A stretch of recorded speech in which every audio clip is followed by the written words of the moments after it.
Assalamualaikum warahmatullahi wabarakatuh. Kembali lagi dengan saya Rizka Mulyanti Ikhwan, NIM 1814070033 dari PGMIA akan membahas tentang metode penelitian.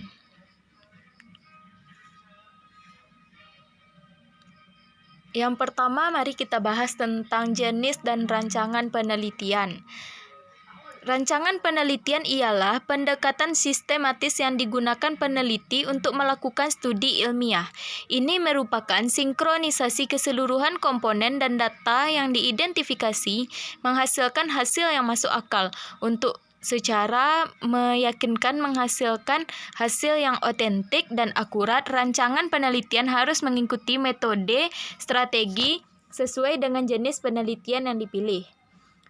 Kavana menjelaskan bahwa desain penelitian merupakan set terstruktur dari pilihan pengambilan keputusan rasional atau pedoman untuk membantu dalam menghasilkan hasil penelitian yang valid dan dapat diandalkan. Berikut format rancangan penelitian. Yang pertama, judul dari penelitian, yang kedua latar belakang masalah penelitian yang kita ambil, yang ketiga rumusan masalahnya, yang keempat definisi operasional, yang kelima definisi konseptual, dan yang terakhir kisi-kisi instrumen. Selanjutnya mari kita masuk ke jenis rancangan penelitian. Yang pertama, rancangan penelitian kualitatif, yang yaitu dilaksanakan dalam kasus-kasus di mana hubungan antara data yang dikumpulkan dan pengamatan didirikan berdasarkan perhitungan matematika. Teori-teori yang berkaitan dengan fenomena yang ada secara alami dapat dibuktikan atau dibantah menggunakan perhitungan matematis. Yang kedua, rancangan penelitian kualitatif. Penelitian kualitatif dilaksanakan dalam kasus-kasus di mana penting bagi seorang peneliti untuk memiliki kesimpulan statistik untuk mengumpulkan wawasan yang dapat ditindaklanjuti. Yang selanjutnya, rancangan penelitian secara spesifik. Yang pertama, penelitian deskriptif. Seorang peneliti semata-mata tertarik untuk menggambarkan situasi atau kasus di bawah studi penelitiannya. Ini adalah desain penelitian berbasis teori yang dibuat dengan mengumpulkan, menganalisis, dan menyajikan data yang dikumpulkan. Yang kedua, penelitian eksperimental. Desain penelitian eksperimental digunakan untuk membangun hubungan antara sebab dan akibat dari suatu situasi. Ini adalah desain penelitian kausal di mana efek yang disebabkan oleh variabel independen terhadap variabel dependen. Yang ketiga, penelitian korelasional adalah teknik desain penelitian non-eksperimental yang membantu para peneliti untuk membangun hubungan antara dua variabel yang terhubung erat. Diperlukan dua kelompok yang berbeda untuk melakukan metode desain penelitian ini. Selanjutnya, yang keempat, penelitian diagnostik. Dalam desain penelitian diagnostik, seorang peneliti cenderung mengevaluasi akar penyebab topik tertentu.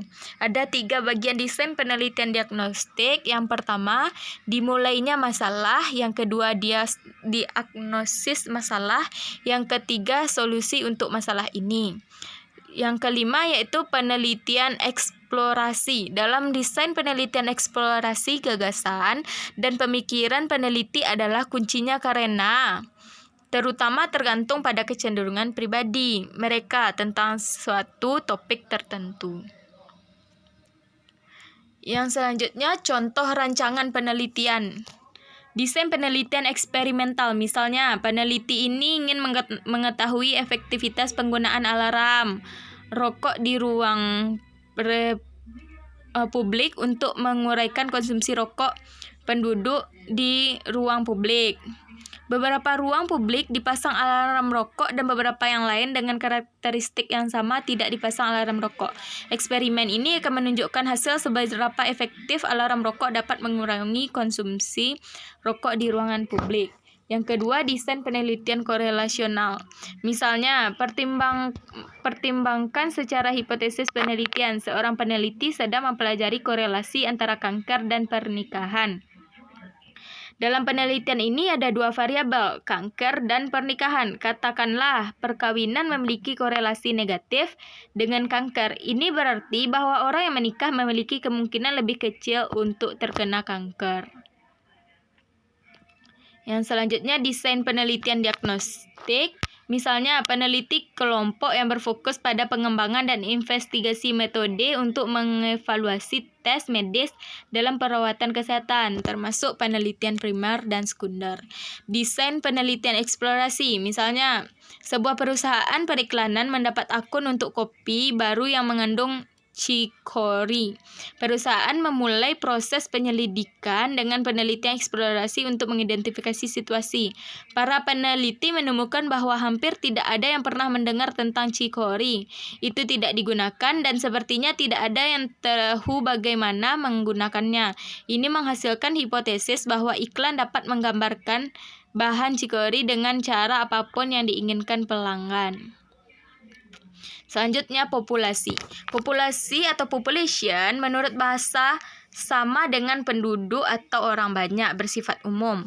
Dalam penelitian, populasi adalah keseluruhan objek penelitian berupa manusia, gejala, benda, pola sikap, tingkah laku, dan sebagainya yang menjadi objek penelitian.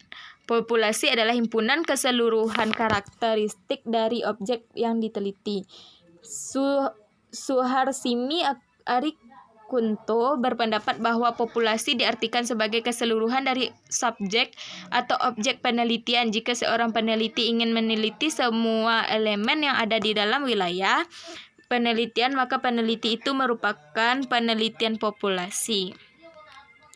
Populasi dibedakan menjadi dua, yaitu populasi yang bersifat homogen. Yang pertama, yaitu populasi yang unsur-unsur memiliki sifat yang sama. Misalnya, seorang dokter yang akan melihat golongan darah seseorang, maka ia cukup mengambil setetes darah saja. Dokter itu tidak perlu satu botol sebab setetes dan sebotol darah hasilnya akan sama saja.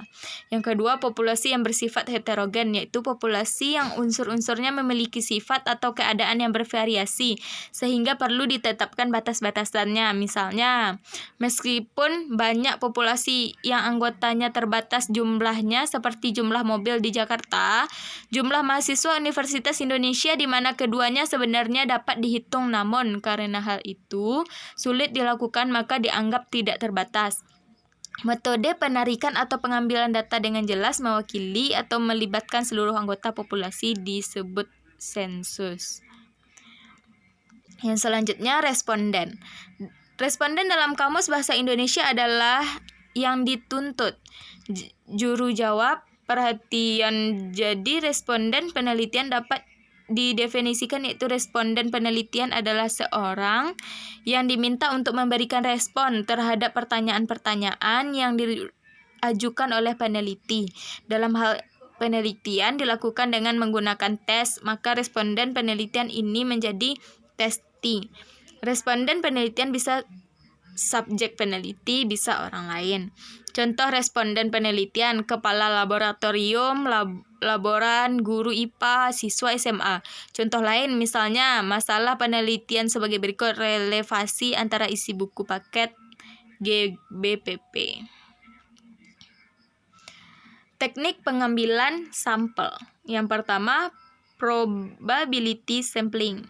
Probability sampling adalah teknik pengambilan sampel yang memberikan peluang yang sama setiap unsur populasi untuk dipilih menjadi anggota sampel. Teknik ini meliputi simple random sampling. Dikatakan sampel karena mengambil anggota sampel dari populasi dilakukan secara acak tanpa memperhatikan serta yang ada dalam populasi itu. Yang kedua, populational straight random sampling. Teknik ini digunakan bila populasi mempunyai anggota atau unsur yang tidak homogen dan bersifat secara proporsional.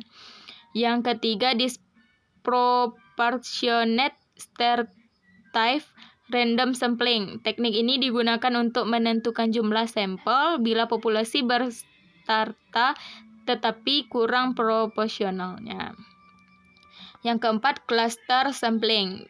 Teknik sampling daerah digunakan untuk menentukan sampel bila objek yang akan diteliti atau sumber data sangat luas. Yang selanjutnya teknik pengambilan sampel. Yang kedua, yaitu non-probability sampling. Non-probability sampling adalah teknik pengambilan sampel yang tidak memberikan peluang atau kesempatan sama bagi setiap unsur atau anggota populasi untuk dipilih menjadi sampel.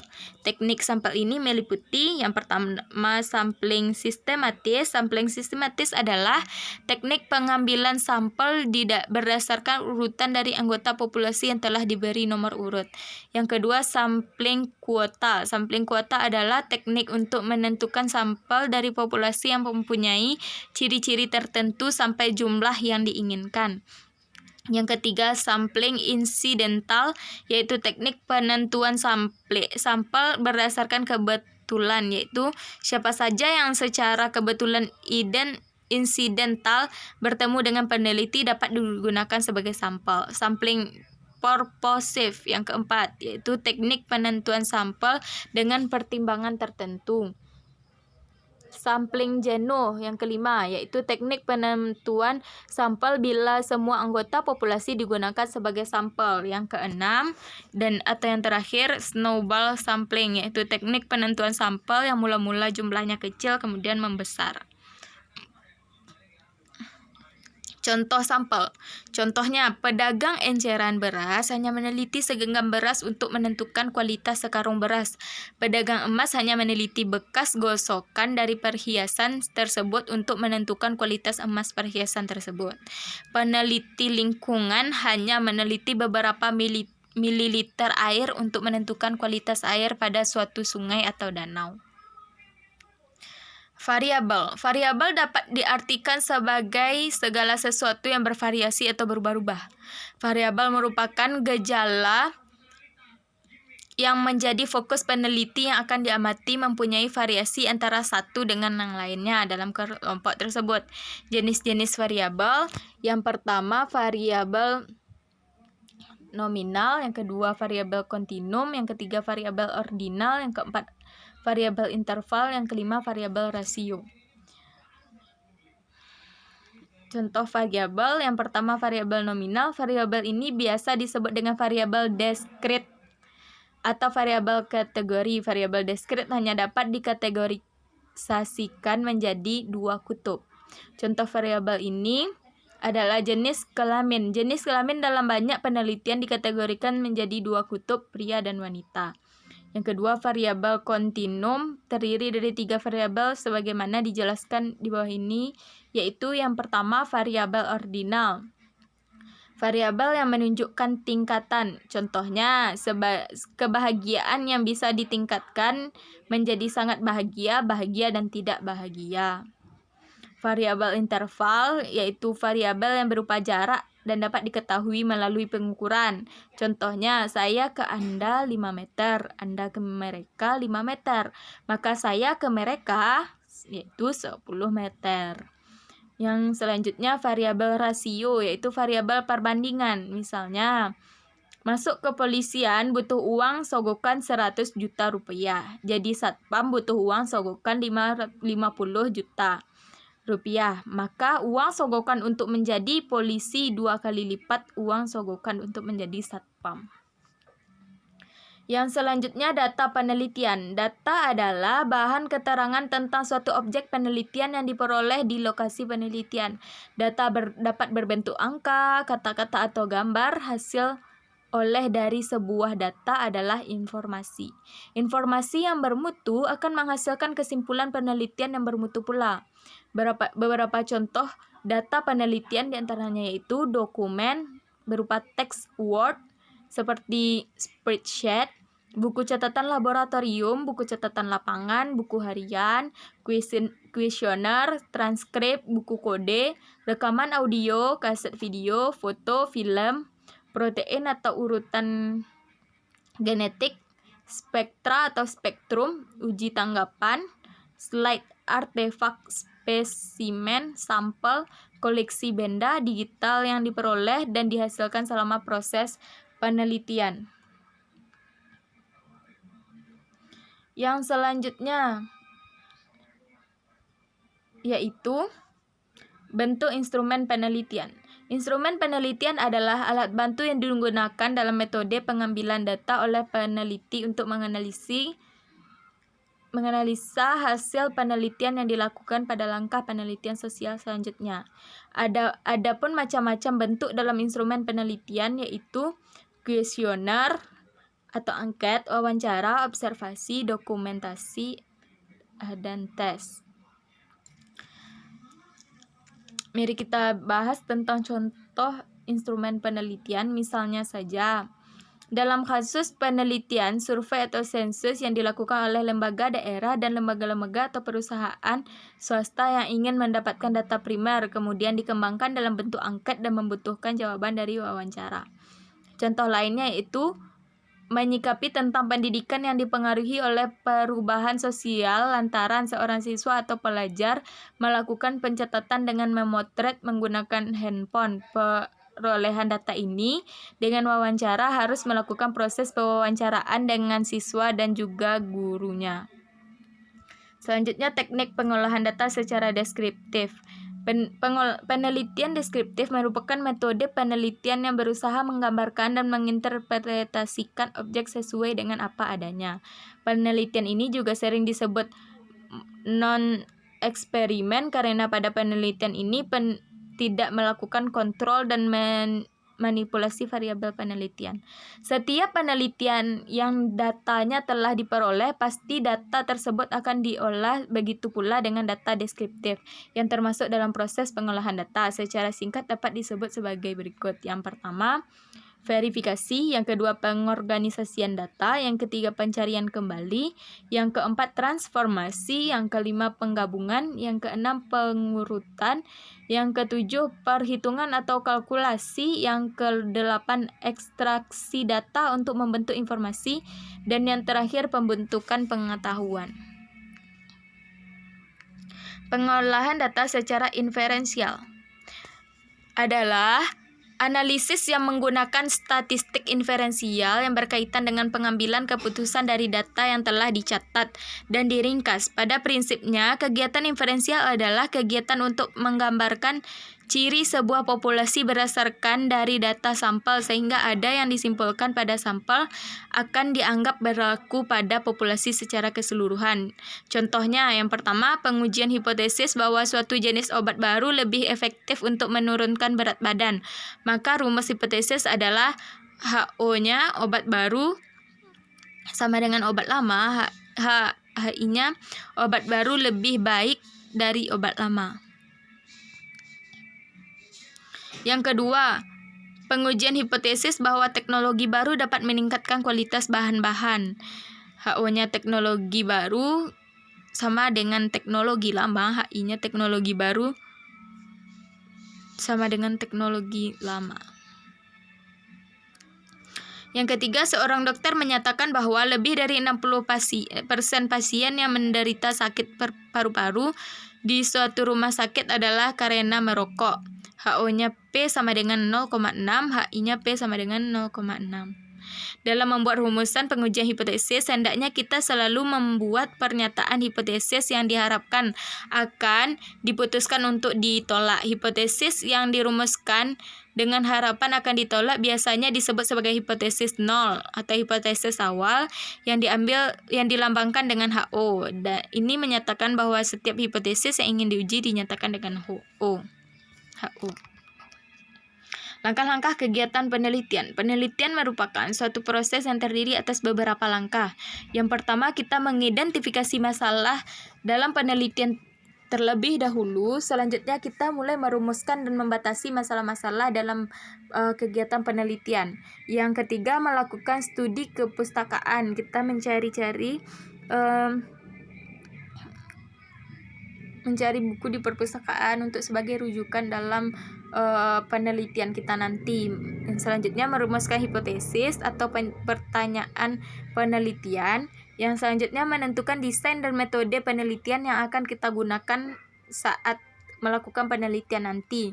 Yang keenam, menyusun instrumen dan pengumpulan data penelitian. Yang ketujuh, menganalisis data dan menyajikan hasil penelitian. Yang terakhir, menginterpretasikan temuan, membuat kesimpulan dan saran. Contoh kegiatan penelitian yaitu kerangka penelitian terdapat dua golongan dalam penelitian, yakni kelompok eksperimen yang diberikan sebuah perlakuan dan kelompok kontrol yang mana tidak diberikan sebuah perlakuan. Pasien yang terkena demam berdarah dengue menyatakan mau untuk berpartisipasi dalam penelitian ini. Selanjutnya, pasien akan diberi sebuah sirup temulawak dengan gizi yang diatur selama 2 kali sehari dalam 2 minggu. Berikutnya akan dilaksanakan sebuah pengukuran pada akhir minggu pertama dan juga kedua. Penelitian nantinya dilaksanakan dengan membandingkan hasil nilai trombosit darah di kelompok eksperimen dan juga kelompok kontrol. Tempat penelitian yaitu dilakukan di Rumah Sakit Bakti Husada. Unit analisis subjek penelitian. Subjek yang ada dalam penelitian merupakan pasien demam berdarah. Objek penelitian adalah nilai trombosit yang rendah pada darah.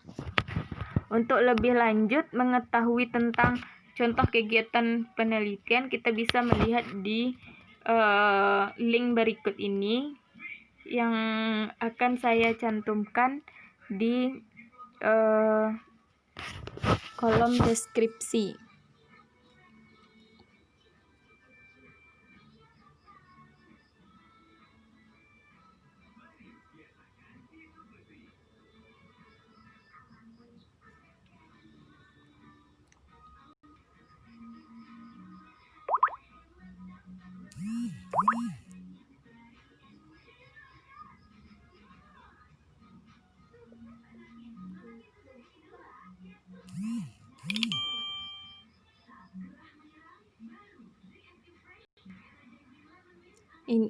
Di sini terdapat contoh dari penelitian.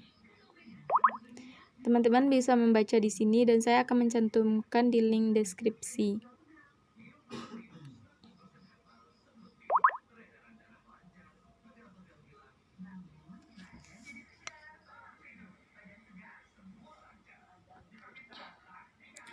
Sekian video yang saya sampaikan tentang materi metode penelitian.